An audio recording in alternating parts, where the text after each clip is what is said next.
Welcome to JC Reads. I'm glad you're here. Today's selection, The Raven by Edgar Allan Poe, holds special significance for me. Back when I was in high school, I was on the speech, debate, and drama team.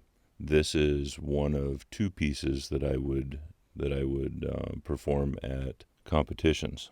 And my senior year in high school, I actually went to the state competition and placed 8th, so 8th out of the entire state of Montana, under the category of serious oral interpretation, using The Raven, and alternating it with The Blackberry Patch by Ray Bradbury, which we will be reading in a future episode.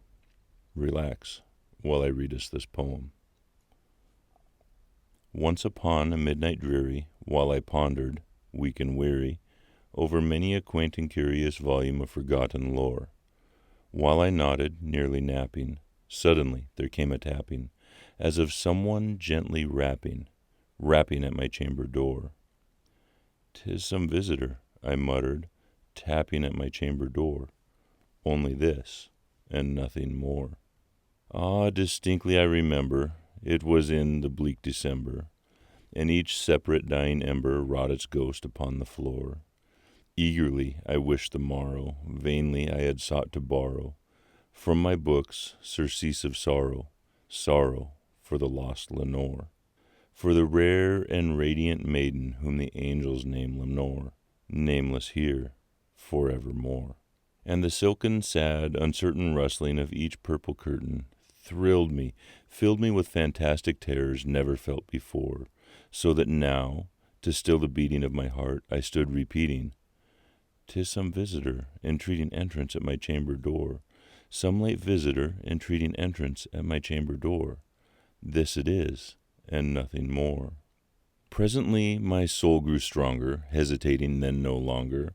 "Sir," said I, "or madam, truly your forgiveness I implore, but the fact is I was napping, and so gently you came rapping, and so faintly you came tapping at my chamber door, that I scarce was sure I heard you." Here I opened wide the door. Darkness there, and nothing more. Deep into that darkness peering, long I stood there wondering, fearing, doubting, dreaming dreams no mortal ever dared to dream before. But the silence was unbroken, and the darkness gave no token, and the only word there spoken was the whispered word, "Lenore?" This I whispered, and an echo murmured back the word, "Lenore?" Merely this, and nothing more. Back into the chamber turning, all my soul within me burning, soon I heard again a tapping, somewhat louder than before. "Surely," said I, "surely that is something at my window lattice. Let me see then what thereat is, and this mystery explore. Let my heart be still a moment, and this mystery explore. 'Tis the wind, and nothing more." Open here I flung the shutter, when, with many a flirt and flutter, in there stepped a stately raven of the saintly days of yore. Not the least obeisance made he, not an instant stopped or stayed he, but with mien of lord or lady perched above my chamber door, perched upon a bust of Pallas just above my chamber door, perched and sat, and nothing more. Then this ebony bird beguiling my sad fancy into smiling, by the grave and stern decorum of the countenance it wore, "Though thy crest be shorn and shaven, thou," I said, "art sure no craven, ghastly grim and ancient raven, wanderin' from the nightly shore. Tell me what thy lordly name is on thy night's Plutonian shore." Quoth the raven, "Nevermore." Much I marvelled this ungainly fowl to hear discourse so plainly, though its answer little meaning, little relevancy bore, for we cannot help agreeing that no living human being ever yet was blessed with seeing bird above his chamber door, bird or beast upon the sculpted bust above his chamber door, with such a name as Nevermore.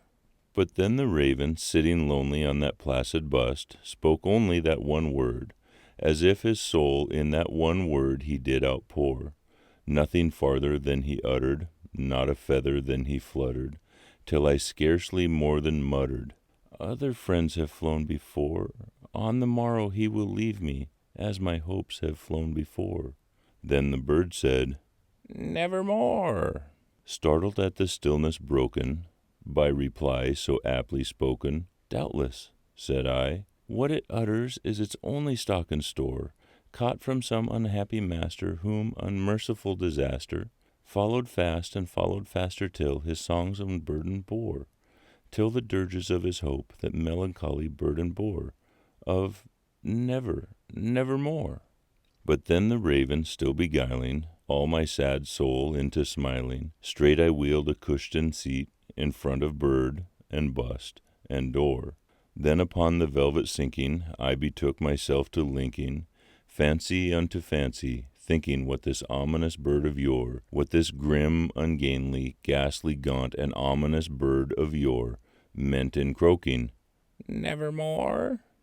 This I sat engaged in guessing, but no syllable expressing, to the fowl whose fiery eyes now burned into my bosom's core. This and more I sat divining, with my head at ease reclining on the cushion's velvet lining that lamplight gloated o'er, but whose velvet violet lining with the lamplight gloating o'er shall she press, ah, nevermore. Then methought the air grew denser, perfumed from an unseen censer, swung by angels whose faint falls tinkled on the tufted floor. "Wretch," I cried, "thy God hath lent thee, by these angels he hath sent thee, respite and nepenthe from thy memories of Lenore. Quaff, oh quaff this kind nepenthe, and forget this lost Lenore." Quoth the raven, "Nevermore." "Prophet," said I, "thing of evil, prophet still, if bird or devil, whether tempter sent or whether tempest tossed thee here ashore, desolate, yet all undaunted, on this desert land enchanted, on this home by horror haunted, tell me truly, I implore, is there balm in Gilead? Tell me, I implore." Quoth the raven, "Nevermore." "Prophet," said I, "thing of evil, prophet still, if bird or devil, by that heaven that bends above us, by that God we both adore, tell this soul with sorrow laden if, within the distant Aidenn, it shall clasp a sainted maiden whom the angels name Lenore, clasp a rare and radiant maiden whom the angels name Lenore." Quoth the raven, "Nevermore." "By that word, our sign of parting, bird or fiend," I shrieked, upstarting, "get thee back into the tempest and the night's Plutonian shore. Leave no black plume as a token of that lie thy soul hath spoken. Leave my loneliness unbroken. Quit the bust above my door. Take thy beak from out my heart, and take thy form from off my door." Quoth the raven, "Nevermore."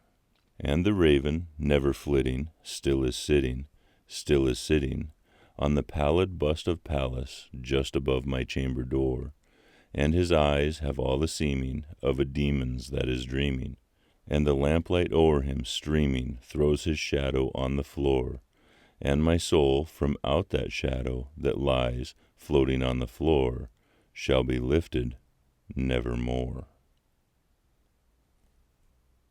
Thank you for listening.